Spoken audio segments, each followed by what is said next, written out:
नमस्कार दोस्तों, मैं रामकरण एक बार फिर हाजिर हूं इतिहास की एक और घटना के साथ।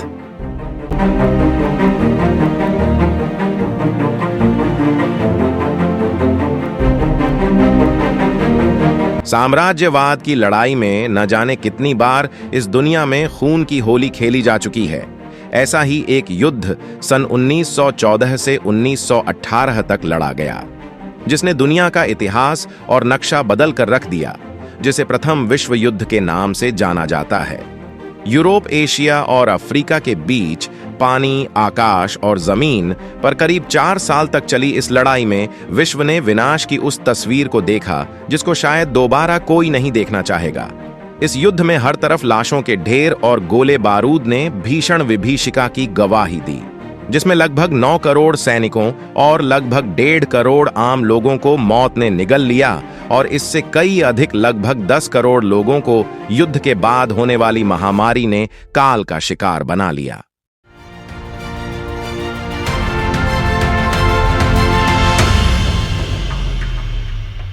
जून 1914 में जब ऑस्ट्रिया हंगरी के सिंहासन के उत्तराधिकारी arc Duke Franz Ferdinand Bosnia में साराजेवो का दौरा कर रहे थे, तब एक सर्बियाई व्यक्ति ने उनकी गोली मारकर हत्या कर दी, जिसका यह सोचना था कि ऑस्ट्रिया के बजाय सर्बिया को बोस्निया पर नियंत्रण करना चाहिए। इससे सारा यूरोप सकते में आ गया। ऑस्ट्रिया ने इस घटना के लिए सर्बिया को जिम्मेदार ठहराया। ऑस्ट्रिया ने सर्बिया को चेतावनी दी कि वह 48 घंटे के अंदर अंदर इस घटना के संदर्भ में अपनी स्थिति स्पष्ट कर अपराधियों का दमन करे, लेकिन सर्बिया ने ऑस्ट्रिया की मांग को ठुकरा दिया। परिणाम स्वरूप 28 जुलाई 1914 को ऑस्ट्रिया ने सर्बिया के विरुद्ध युद्ध की घोषणा कर दी। इस छोटी सी चिंगारी ने देखते ही देखते पूरी दुनिया को प्रथम विश्व युद्ध की आग में तब्दील कर दिया और दुनिया को 2 गुटों, मुख्य शक्तियों और मित्र देशों में बांट दिया। अन्य राष्ट्र भी अपने अपने गुटों के समर्थन में उतर आए और युद्ध विकराल होता चला गया। वैसे तो दुनिया को प्रथम विश्व युद्ध की ओर धकेलने वाले कारकों में कोई एक घटना या एक कारण प्रमुख नहीं था, बल्कि ऐसे बहुत से कारण थे जिनके सिलसिलेवार प्रकटन ने समस्त विश्व को इस भयानक त्रासदी को झेलने के लिए विवश कर दिया, जो इस प्रकार है।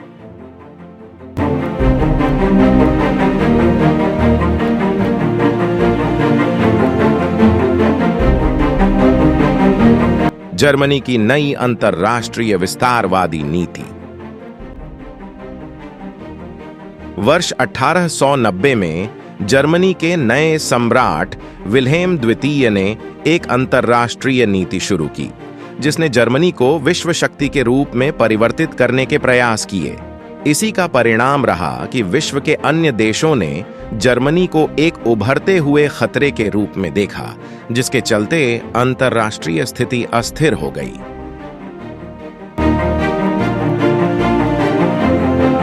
त्रिपक्षीय सौहार्द। यह ब्रिटेन, फ्रांस और रूस से संबद्ध था, जो वर्ष 1907 तक समाप्त हो गया। इस प्रकार यूरोप में 2 प्रतिद्वंद्वी समूह बन गए। साम्राज्यवाद। प्रथम विश्व युद्ध से पहले अफ्रीका और एशिया के कुछ हिस्से कच्चे माल की उपलब्धता के कारण यूरोपीय देशों के बीच विवाद का विषय बने हुए थे। जब जर्मनी और इटली इस उपनिवेशवादी दौड़ में शामिल हुए तो उनके विस्तार के लिए बहुत कम संभावना बची थी। इसका परिणाम यह हुआ कि इन देशों ने उपनिवेशवादी विस्तार की एक नई नीति अपनाई। यह नीति थी दूसरे राष्ट्रों के उपनिवेशों पर बलपूर्वक अधिकार कर अपनी स्थिति को सुदृढ़ किया जाए। बढ़ती प्रतिस्पर्धा और अधिक साम्राज्यों की इच्छा के कारण यूरोपीय देशों के मध्य टकराव में वृद्धि हुई, जिसने समस्त विश्व को प्रथम विश्व युद्ध में धकेलने में मदद की। इसी प्रकार मोरक्को तथा बोस्निया संकट ने भी इंग्लैंड एवं जर्मनी के बीच प्रतिस्पर्धा को और बढ़ावा दिया। अपने प्रभाव क्षेत्र में वृद्धि करने के उद्देश्य से जर्मनी ने जब बर्लिन बगदाद रेल मार्ग योजना बनाई तो इंग्लैंड के साथ साथ फ्रांस और रूस ने इसका विरोध किया, जिसके चलते इनके बीच कटुता में और अधिक वृद्धि हुई।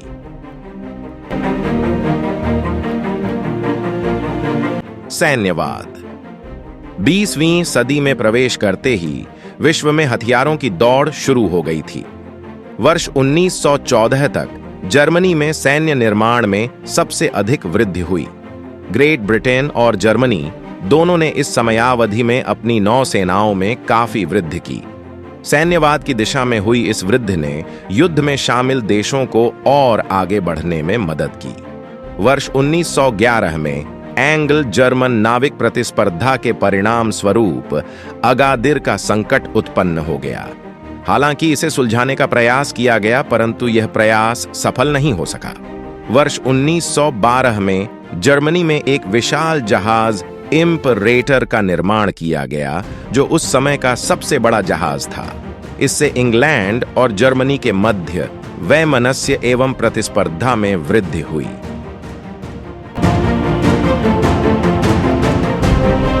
राष्ट्रवाद। जर्मनी और इटली का एकीकरण भी राष्ट्रवाद के आधार पर ही किया गया था। बाल्कन क्षेत्र में राष्ट्रवाद की भावना अधिक प्रबल थी। चूंकि उस समय बाल्कन प्रदेश तुर्की साम्राज्य के अंतर्गत आता था, अतः जब तुर्की साम्राज्य कमजोर पड़ने लगा तो इस क्षेत्र में रहने वाले लोगों ने स्वतंत्रता की मांग शुरू कर दी। बोस्निया और हर्जेगोविना में रहने वाले स्लाविक लोग ऑस्ट्रिया हंगरी का हिस्सा नहीं बना रहना चाहते थे, बल्कि वे सर्बिया में शामिल होना चाहते थे, और बहुत हद तक उनकी इसी इच्छा के परिणाम स्वरूप प्रथम विश्व युद्ध की शुरुआत हुई। इस तरह राष्ट्रवाद युद्ध का कारण बना। रूस का मानना था कि स्लाव यदि ऑस्ट्रिया हंगरी एवं तुर्की से स्वतंत्र हो जाता है तो वह उसके प्रभाव में आ जाएगा। यही कारण रहा कि रूस ने अखिल स्लाव अथवा सर्व स्लाववाद आंदोलन को बल दिया। स्पष्ट है कि इससे रूस और ऑस्ट्रिया हंगरी के मध्य संबंधों में कटुता आई। किसी प्रभावशाली अंतर्राष्ट्रीय संस्था का अभाव। प्रथम विश्व युद्ध के पूर्व ऐसी कोई संस्था मौजूद नहीं थी जो साम्राज्यवाद, सैन्यवाद और उग्र राष्ट्रवाद पर नियंत्रण कर विभिन्न राष्ट्रों के बीच संबंधों को सहज बनाने में सहायता कर सके। उस समय विश्व का लगभग प्रत्येक राष्ट्र अपनी मनमानी कर रहा था, जिसके चलते यूरोप की राजनीति में एक प्रकार की अराजक स्थिति बन गई। लेकिन तत्कालीन कारण जो था वह था आर्कड्यूक फ्रांज फर्डिनेंड की हत्या, जिसने धीरे धीरे सारी दुनिया को विश्व युद्ध की चपेट में ले लिया। दुनिया के प्रत्येक वर्ग व व्यक्ति को इस युद्ध की मार ने प्रभावित किया। इस युद्ध में रूस भी शामिल हो गया, क्योंकि उसने सर्बिया के साथ संधि कर रखी थी। इसके बाद जर्मनी ने रूस के साथ युद्ध की घोषणा कर दी, क्योंकि जर्मनी और ऑस्ट्रिया हंगरी के मध्य संधि हुई थी। इसके बाद ब्रिटेन ने जर्मनी के साथ युद्ध की घोषणा कर दी, क्योंकि जर्मनी ने तटस्थ बेल्जियम पर आक्रमण कर दिया था, जबकि ब्रिटेन ने बेल्जियम और फ्रांस दोनों देशों की रक्षा के लिए समझौते किए हुए थे।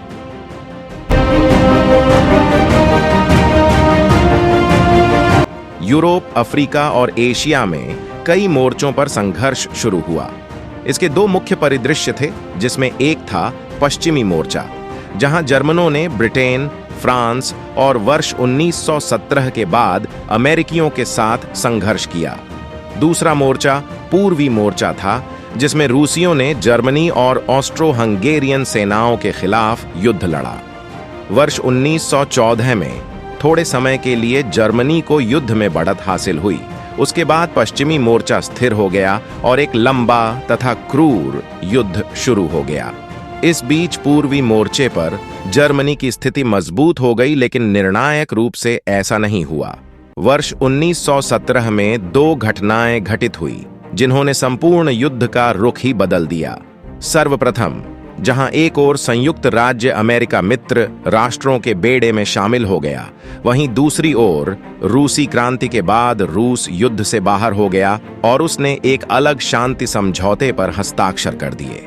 अंत में वर्ष 1918 में जर्मन आक्रमण के बाद मित्र देशों के पलटवार ने जर्मन सेना को निर्णायक वापसी हेतु मजबूर कर दिया।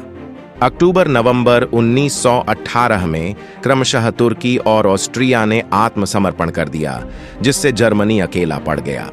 युद्ध में पराजय और आर्थिक संकट के कारण जर्मनी में विद्रोह की स्थिति उत्पन्न हो गई तथा जर्मन सम्राट कैजर विलियम द्वितीय को गद्दी त्यागनी पड़ी। इसके बाद जर्मनी में वेमर गणतंत्र की स्थापना हुई। साथ ही नई सरकार ने 11 नवंबर 1918 को युद्ध विराम के घोषणा पत्र पर हस्ताक्षर किए और यह प्रलयकारी प्रथम विश्व युद्ध समाप्त हो गया।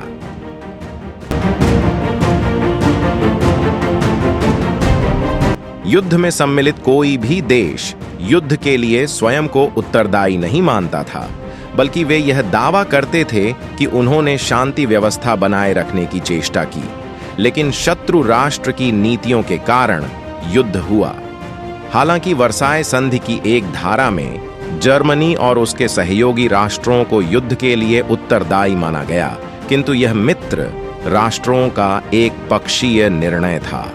वस्तुतः प्रथम विश्व युद्ध के लिए सभी राष्ट्र उत्तरदायी थे, सिर्फ जर्मनी ही इसके लिए जवाबदेह नहीं था। सर्बिया ने ऑस्ट्रिया की जायज मांगों को अस्वीकार कर युद्ध आरंभ करवा दिया तथा ऑस्ट्रिया द्वारा युद्ध की घोषणा किए जाने से रूस सैनिक कार्रवाई करने के लिए बाध्य हुआ। सर्बिया की समस्या को कूटनीतिक स्तर पर हल करने के बजाय रूस ने इसका समाधान सैनिक कार्यवाही द्वारा करने का निर्णय लिया। जर्मनी की मजबूरी यह थी कि वह अपने मित्र राष्ट्र ऑस्ट्रिया का साथ नहीं छोड़ सकता था। इसलिए रूस द्वारा सैनिक कार्यवाही आरंभ होने पर जर्मनी भी सैन्य कार्रवाई हेतु बाध्य हुआ। इंग्लैंड ने भी युद्ध की स्थिति को टालने के लिए कोई ठोस कदम नहीं उठाया। उसने अपने सहयोगी राष्ट्रों को भी युद्ध से अलग रहने की सलाह नहीं दी। फलतः दोनों गुटों के राष्ट्र युद्ध में सम्मिलित होते गए और एक छोटा युद्ध विश्व युद्ध में परिणत हो गया। इस प्रकार प्रथम विश्व युद्ध के लिए सभी राष्ट्र उत्तरदायी थे। इसके लिए किसी एक राष्ट्र को जिम्मेदार नहीं ठहराया जा सकता है।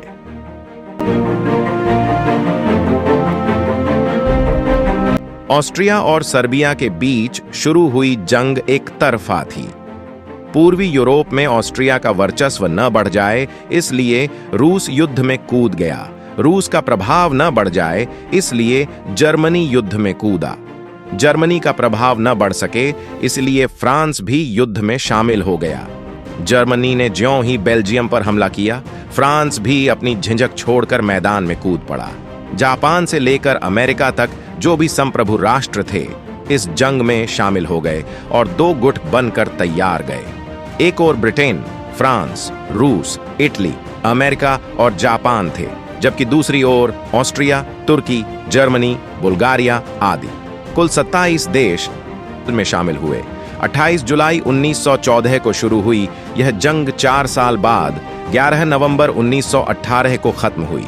जंग कुल 1565 दिन तक चली। 6.5 करोड़ जवान जंग लड़े, जिसमें से 90 लाख मारे गए, 50 लाख खो गए और 2.25 करोड़ अपंग हो गए। 4 खरब डॉलर से ज्यादा की हानि हुई और जर्मनी, रूसी, ऑटोमन और ऑस्ट्रो हंगेरियाई साम्राज्य धराशायी हो गए।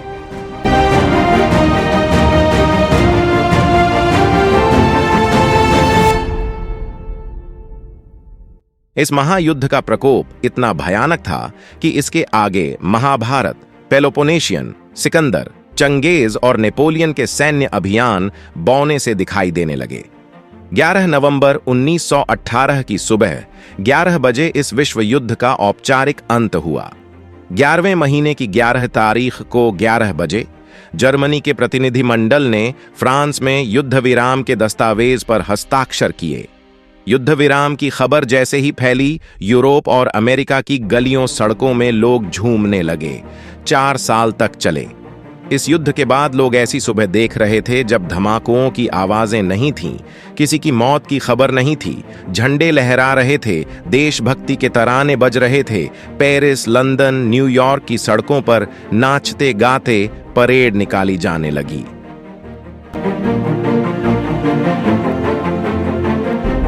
इसके 2 महीने बाद जनवरी 1919 में 6 महाद्वीपों में फैले लगभग 3 दर्जन देश पेरिस में इकट्ठा होने लगे।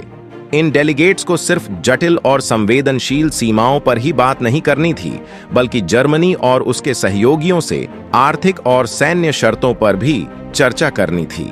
ईस्टर्न तथा सेंट्रल यूरोप का नक्शा फिर से तय होना था और मिडिल ईस्ट में भी नई सीमाएं बननी थीं।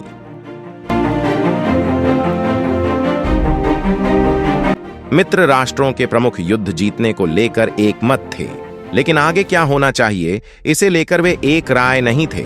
मित्र देशों की जीत में सबसे ज्यादा योगदान देने वाले 3 देशों इंग्लैंड, फ्रांस और अमेरिका का जर्मनी को लेकर रुख अलग अलग था। इन सभी के अलग अलग अपने अपने राष्ट्रीय हित थे, इसलिए उनका विचार भी अलग था कि जर्मनी से किस तरह पेश आया जाए।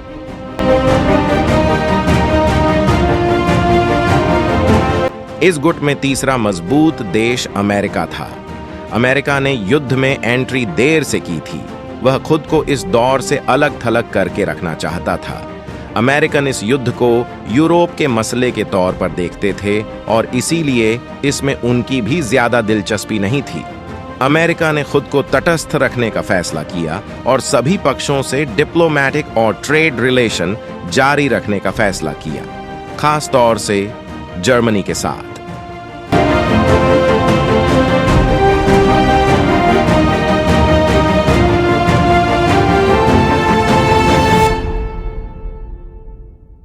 यूरोपीय देशों से उलट अमेरिका का इस युद्ध में सीमाओं को लेकर कोई विवाद नहीं था, क्योंकि उसकी धरती पर यह युद्ध लड़ा भी नहीं गया था।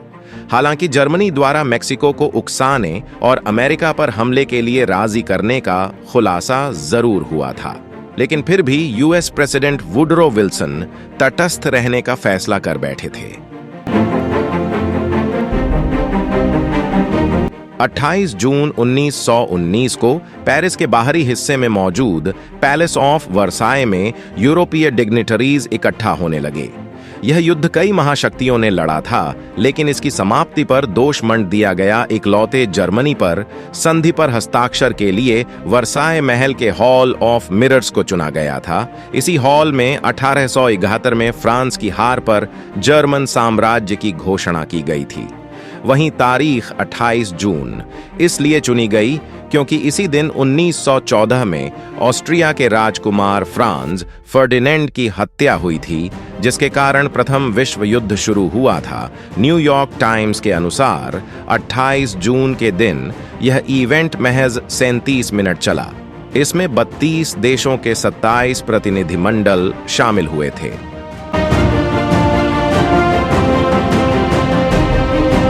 इस संधि की सिर्फ शर्तें ही जर्मनी को अपमान से भर देने वाली नहीं थी, बल्कि जर्मन प्रतिनिधियों को जिस तरह से ठहराया गया वह भी किसी लिहाज से सम्मानजनक नहीं था।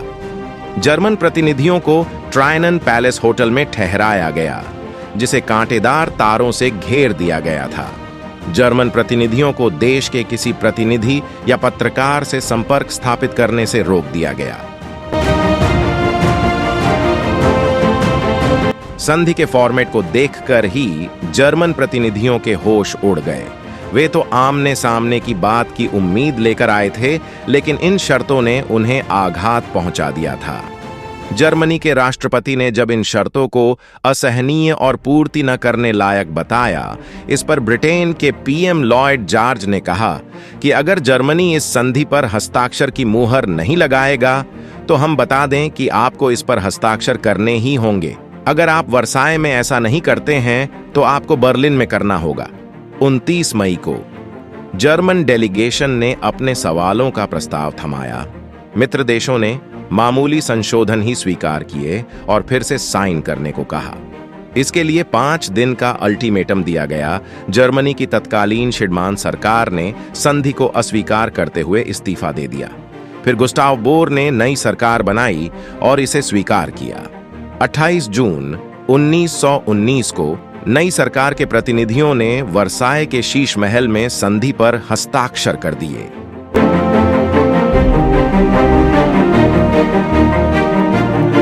इस संधि के तहत जर्मनी पर कई शर्तें थोपी गईं, जैसे कि जर्मनी को पहला विश्व युद्ध स्वीकार करने का अपराध स्वीकार करना पड़ा। राइनलैंड एक डिमिलिटराइज्ड जोन बन गया। इस एरिया में कोई भी जर्मन सैनिक तैनात नहीं हो सकता था। युद्ध में हुए नुकसान की भरपाई के लिए जर्मनी पर 6600 मिलियन पाउंड का आर्थिक बोझ थोपा गया। बाल्टिक सागर के साथ वाले पूर्वी प्रशिया की एक छोटी क्षेत्र पट्टी लिथुआनियाई नियंत्रण के अधीन चली गई। सार कोयला क्षेत्र फ्रांसीसियों को सौंप दिए गए थे, जबकि खुद सार को राष्ट्र संघ द्वारा चलाया जाना था। राइनलैंड 15 वर्षों के लिए मित्र सैन्य बलों की कब्जे में बनाए रखा गया। जर्मनी ने अपने सभी उपनिवेश खो दिए। जर्मनी के अफ्रीकी उपनिवेश ब्रिटेन, फ्रांस, बेल्जियम व दक्षिण अफ्रीका के बीच बंट गए। जर्मनी द्वारा फ्रांस, बेल्जियम व इटली को 10 वर्षों तक मुफ्त कोयला देना था। जर्मन सेना की कुल ताकत 1 लाख सैनिकों तक सीमित कर दी गई। सेना में जबरन भर्ती, टैंक, बख्तबंद कारें सभी निषिद्ध कर दिए गए।